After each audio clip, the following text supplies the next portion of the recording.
यह डिक्टेशन 80 शब्द प्रति मिनट की गति से है। डिक्टेशन स्टार्ट होगी 5 सेकंड बाद।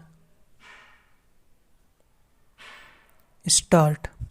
महोदय, मैं समझता हूँ कि हमारे देश में नारी को मानव समाज की अस्मिता माना जाता रहा है। एक दृष्टिकोण यह भी है कि देश और समाज का अस्तित्व उस पर टिका हुआ है। दूसरा दृष्टिकोण यह भी हो सकता है कि वह सृष्टि की सनातन शक्ति है। सामाजिक स्तर पर मानव समाज के सर्वांगीण विकास में नारी का योगदान किसी भी दृष्टि से कम नहीं रहा है। स्वाभाविक रूप से घर, परिवार, समाज और राष्ट्र की समग्र चेतना एवं स्वरूप को प्रभावित करने वाली नारी की भूमिका का आभास सामाजिक स्थान, समाज और राष्ट्र निर्माण में नारी की सत्ता अखरती रही है। इसके मूल में पुरुष का स्वयं को सृष्टि का कारण मानना हो सकता है।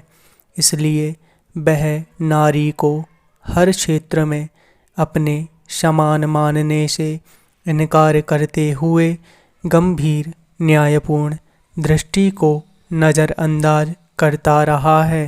पैरा। नारी की स्वतंत्रता और सभ्यता के विकास में बड़ा प्रत्यक्ष संबंध है।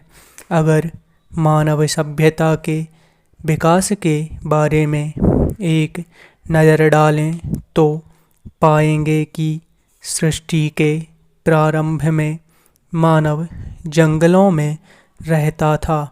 ना उसके पास घर था और ना ही परिवार के नाम पर कोई व्यवस्था। इसके अतिरिक्त कपड़े भी नहीं हुआ करते थे। निर्वस्त्र रहकर वनों में विचरता रहता था।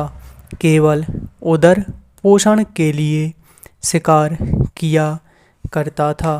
धीरे धीरे मानव कबीलों में रहने लगा। यहाँ यह उल्लेख करना अनुचित ना होगा कि इसी दौरान नारी पर बंधन लगना आरंभ हो गया। दूसरी बात यह कि नारी के प्रति भेदभाव बरतना शुरू हो गया। मेरे ख्याल से यह मुक्त नारी पर अंकुश लगाना ही था। कबीले का मुखिया स्त्री पुरुष संबंध के निर्धारित करने लगा। यही कालावधि थी जिसमें कबीले का पुरुष हर किसी महिला से संबंध बनाने के लिए आज़ाद ना था। लेकिन कबीले की महिला को इस बात की स्वतंत्रता नहीं रही कि वह किसी पुरुष से संबंध स्थापित कर सके।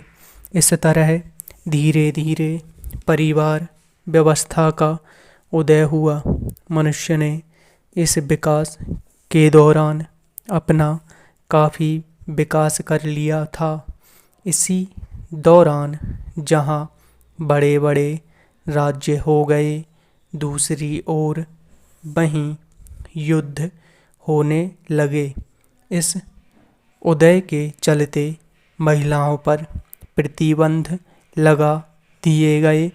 परिणाम स्वरूप एक ओर सती प्रथा, पर्दा प्रथा जैसी कुप्रथाओं का जन्म हुआ तो दूसरी ओर विधवा और पुनर्विवाह पर रोक लगी। इसी तरह नारी शिक्षा पर प्रतिबंध लगा दिया गया।